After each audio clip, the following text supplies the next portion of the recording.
Like me, a lot of pubs and businesses in Edinburgh have figured out that the dark and the macabre attracts people.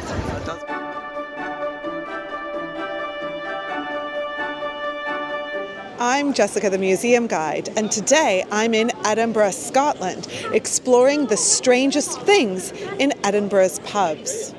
Today we are visiting 7 pubs, and we have witches' marks, a massive prison door, a glass booth so women could get tipsy in private, a very special dog, nooses galore, a few different men who inspired Dr. Jekyll and Mr. Hyde, and so much more.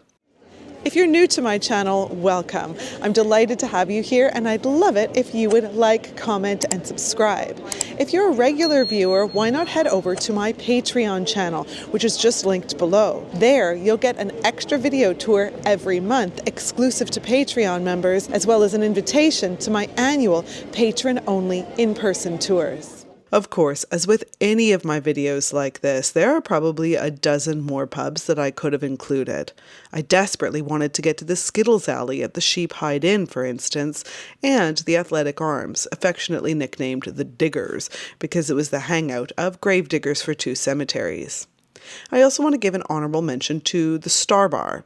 They actually have a human skull in their cellar, rumoured to be from an old graveyard under the pub, but alas, we couldn't make timings work for me to visit it with the manager. That just means I need another trip to Edinburgh, which isn't really a chore, as I love this city so much. Now let's start here with the Tollbooth Tavern, housed in a building originally constructed in 1591. This is one of the oldest surviving buildings along this very famous stretch of road. We're just down from the Royal Mile. Wow. As the name suggests, this was a building used to collect tolls from travellers who wished to enter the city, and over time it became a council chamber, police court, and a notorious prison that once held some of the Jacobites who fought alongside Bonnie Prince Charlie. In the middle of the 17th century, Oliver Cromwell's army detained so-called enemies of the state here. Famously, these incarcerated men escaped by fashioning bedding to make a rope and climbing out of an upper window. A whole new meaning to defenestration. Later, the cells were used to house Covenanters. I go into great detail about Covenanters in my video about Greyfriars Kirkyard, but essentially, they were members of a 17th century Scottish religious and political movement who supported the Presbyterian Church of Scotland and believed that the church should come above the king. King Charles I and Charles II had many of them executed. The Tolbooth became a drinking establishment in 1820, when Canongate was officially absorbed into Edinburgh, and the clock structure was added in 1884. We can see that it is emblazoned with the symbol of King David I and Holyrood, a stag with a cross centered in its horn. But there are even darker elements of this pub. I mean, remember, Edinburgh has a long history of witchcraft. While I was here, I visited the nearby Witchcraft Museum, and I will release a video about that in the future. In the 16th century, Sir Lewis Bellenden, a Chief Justice to the Abbots of Holyrood, is said to have exorcised a suspected warlock here. It was too much for the man to handle, and he's said to have expired after the ordeal. That kind of reminds me of The Exorcist. If we look here, above the entrance to Old Tollwind Close, we can see Bellenden's initials carved into the wall. And look here, towards the roof, to the left of the clock tower. Look at these seashells embedded into the facade. They're kind of in different groups. This was actually quite a common practice, and was said to offer protection from evil spirits and witches. There are also some marks like these. These are Mason's marks, but others believe that they are also apotropaic marks. That is, symbols meant to deter evil and witches. What do you think? Now let's move further down the Royal Mile. This is probably one of the most touristy pubs on our tour today, owing to its location right on the Royal Mile. This is Deacon Brodie's. Those in the know come here for its connection to a famous Scottish tale of Gothic horror, Jekyll and Hyde. The pub has stood here for more than a century, dedicated to the memory of a duplicitous man called William Deacon Brodie. See, he was an 18th century socialite, a master cabinet maker and locksmith who was brilliant at schmoozing. He was named Deacon, that is, president, of the Incorporation of Rights, which also led to a spot on the city council. So things were looking up for Deacon Brodie. However, he had a shady side. That's to put it lightly, and he made copies of keys to his wealthy clients' houses, allowing him to sneak inside and rob them when they least suspected. He used this money to keep up a gambling habit, maintain 5 children with 2 different mistresses, and indulge in a secret life of crime. This double life has led some to believe that he was the inspiration for Robert Louis Stevenson's Dr. Jekyll and Mr. Hyde, and we'll bring that tale up again towards the end of our tour. Look, even here on the sign, we can see the vaunted figure of Brodie by day as a cabinet maker with his keys in his hand. That foreshadows his alter ego by night on the other side of the sign, looking like the Hamburglar over here. He robbed his wealthy clients for years and was only caught in 1788. For his crimes, he was hanged at the notorious gallows, here on the Royal Mile. His hanging was witnessed by 40,000 people who came out to see it, including his 10-year-old daughter Cecile. Now, some people believe that Brodie wore a steel collar and a silver tube to prevent the hanging from killing him, and that he bribed the hangman to ignore it and remove his body quickly so that he could walk away unscathed. Though enough people saw his dead body afterward that this just seems to be a fun legend. Though there are all kinds of myths and legends about his whereabouts, Brodie was buried in an unmarked grave in the northeast corner of the graveyard at St. Cuthbert's Chapel of Ease. But he definitely lives on, here inside the pub and in its elaborate frontage, with all of its references to his life and his death. Visible both from the street and the inside of the pub is this mannequin of Deacon Brodie. You know I love a mannequin. As you can probably imagine, I am an avid reader, and I absolutely love books, especially unusual and beautiful books. That's why I'm so thrilled to share today's sponsor with you. It's the book, The Ultimate Guide to Rebuilding a Civilization. This is a compendium of history, art, science, and design, and I know I will be reaching for it for many years to come. The book was created by Hungry Minds. They're an international creative group of artists, scientists, architects, designers, and entrepreneurs.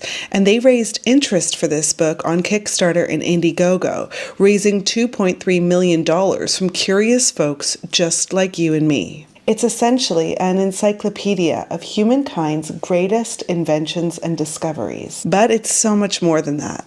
They describe it as a dopamine hit for thinkers, and I totally agree, especially this time of year when we all could use a little extra magic in our lives. Just like these Edinburgh pubs are a treasure trove of wonder, so too is the book. Just look at these illustrations, and the paper is such high quality. This book is something I will keep and treasure for the rest of my life. It's so beautiful. It inspires me to keep striving and thinking bigger as I create my own work. If you'd like your own copy, click on the link below. And remember to input my code MUSEUMGUIDE10 for an additional 10% discount. Now, let's head back to the pub. Now we're heading a bit further afield now. Out of all the pubs I visited, Bennets Bar was one of my favorites. I could really see myself coming here often, maybe before shows at the King's Theatre next door. The pub has been here since 1839, and it was refitted with a new interior in 1906. Today, those 120-year-old fixtures are still in place, including these gorgeous tiles, wooden bar, and all of the stained glass windows, as well as these brass taps for topping off your whiskey, naturally. But the most famous part of the building has to be its snug, also known as a jug. In this case, a small room just for women, where orders could be slipped through this tiny window. See, since the Presbyterian Reformation in Scotland, this country has had its own mores and culture around drinking and pubs. More on that shortly. And when this bar was reopened in 1906, alcohol, especially in public, was considered a shameful vice by many, especially for women. For instance, just look at the height of the stained glass windows here near the entrance. While they are certainly beautiful, they were also a precautionary measure against the prying eyes outside. After all, a genteel lady like myself certainly can't be spotted in a place like this. But while stained glass is rather common, this snug takes privacy one step further. I can drink comfortably here, with a suitor or without, away from the raucous affairs taking place just on the other side of the screen. I must say, as a delicate wilting flower of a woman, I do feel very safe in this little room. Now, these are actually quite similar to the snob screens in the Princess Louise, and I will make a part 2 to my strangest things in London pubs coming up in the next year. Speaking of keeping people separate, I found Scottish pub laws quite confusing in regard to children. Some of the most seemingly family-friendly pubs that we visited did not allow kids under the age of 5, and yet a divey bar, and I say that with love, like this one, had a change table and welcomed kids of all ages from babies on up. Very confusing. Okay, we're back in the center again, near the tourist areas. I knew that I had to include the Frankenstein bar when I started to think about making this video. I mean, how could I not? This is definitely not a quaint, historic pub. It's more like the kind of place you would expect to find at Universal Studios. It's located in the former Elim Pentecostal Church, built in 1859 on the George IV Bridge. This Victorian Gothic building is a very fitting location for the Frankenstein Bar and Beer Cellar. It's 3 stories of Halloween mayhem. With pizza? In all seriousness, you can visit this bar really earnestly and enjoy it, or you can also visit it with a firm tongue-in-cheek and still enjoy it.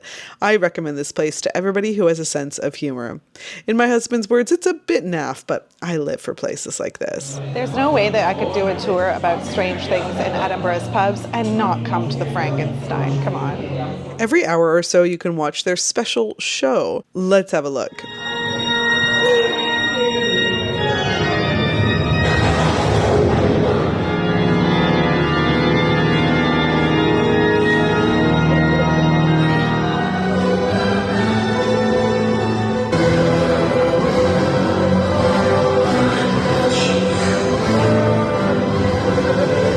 It's definitely more on the Rocky Horror end of Frankenstein tributes than the Guillermo del Toro.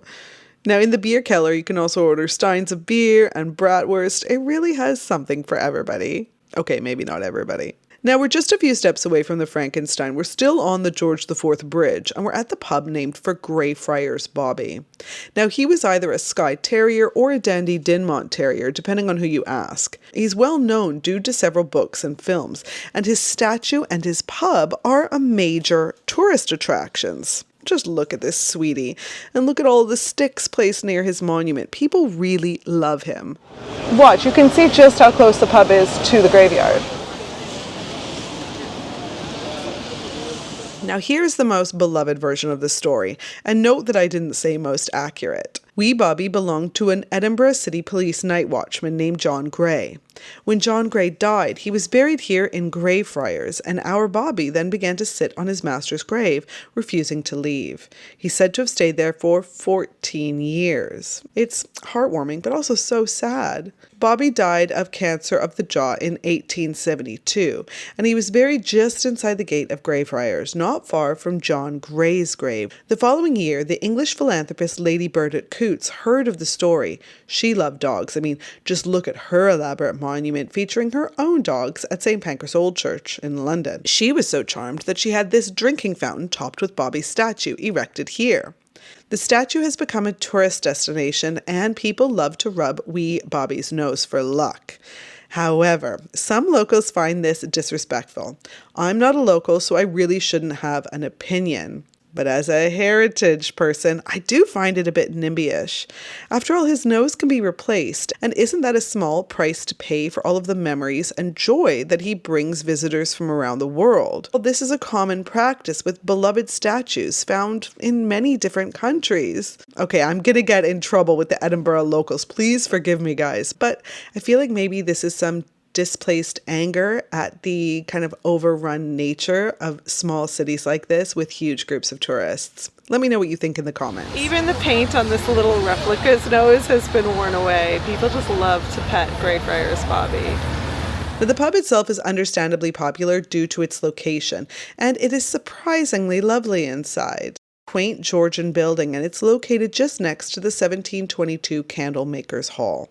It's packed with people on any given day, but it's worth popping in to have a look and say hello to Bobby. Now the next pub, The Last Drop, is one that definitely trades on its ghastly reputation as the place where the condemned would have their final drink before execution by hanging. Located in Edinburgh's Grassmarket district. The Grassmarket was an open space where local farmers brought their hay and other produce for sale, but today it is famous, or even infamous, for its many pubs and bars, popular with the hen and stag do crowds. That's bachelorette and bachelor parties for my North American viewers. However, the Grassmarket was also the location of the main gallows in the city. This was a place where crowds would flock in huge numbers to see the public executions that took place here in the 18th and 19th centuries. Now, Edinburgh has a long and storied history of the macabre, including witchcraft, body snatchers, and executions. These tales pop up in all of my Edinburgh videos, and I have more planned for the future.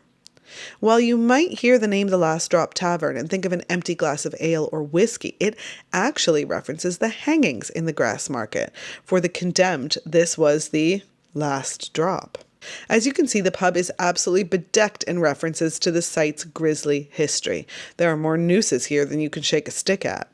The walls also feature some tidbits of other local dark history. There's Burke and Hare, of course, and the Covenanters. At least 6 of them were executed here at the Grassmarket. There's a memorial just outside the pub. And, as the writing on the wall says, there is supposedly a poltergeist, the spirit of an angry young girl, who haunts the place. But I'm pleased to say that I experienced no such menacing. It's actually a really nice atmosphere in here. It's really cozy.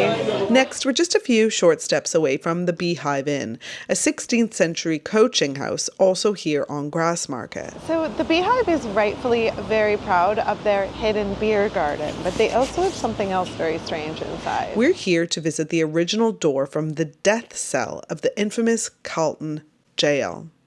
This, by the way, was the Calton Jail, a building so elaborate and menacing that people would mistake it for a medieval castle. Surprisingly, during its heyday in the mid-19th century, a large number of its inmates were women. If you could afford to pay its pricey bond, you could buy your way out of the jail. But of course, most people arrested were poor, and the women couldn't earn much money, so they rotted here. A few notorious criminals were held at Calton Jail while awaiting execution, people like William Burke and Eugene Chantrell, aka the George Street Poisoner. By the way, his trial is also said to have inspired Dr. Jekyll and Mr. Hyde. I'm also planning a video about William Burke, who, along with his partner in crime, William Hare, murdered 16 pensioners and then sold their cadavers to the medical schools for anatomical dissection. There's a little plaque up there. I wish there was something exciting on the other side. No, don't worry. It's just the wall. But yeah. Why does the pub have it? Do you know? You know what? No one really knows. Yeah. And there's a rumour that it was the door that belonged to Burke, from Burke and Hare. Chantrell and Burke were both held behind this door. Now somehow this door was salvaged and it now resides here upstairs at the Beehive Inn. My favourite detail is that no one knows how it got here. See, in the 1930s, the old prison was eventually demolished, and St. Andrew's House now sits on the site, though you can see a few remaining sections of the original structure from the old Calton burial ground, and this includes the outer curtain wall towering over Waverley Station. During a routine survey of these walls, architect Desmond Associates noticed a window hidden behind ivy that did not appear on the blueprints they had. And after extensive research, it became clear that this was the well-fortified window that served the death cell of Calton Jail. It's kind of the matching set to the door that we have here in the pub. And it's a fitting end to our tour today, don't you think? Well, that's the end of our tour today. I hope you've enjoyed spending time with these strange things in Edinburgh's pubs as much as I have enjoyed making this video and having a few pints of beer. I'll see you the next time I'm in the museum or at the pub.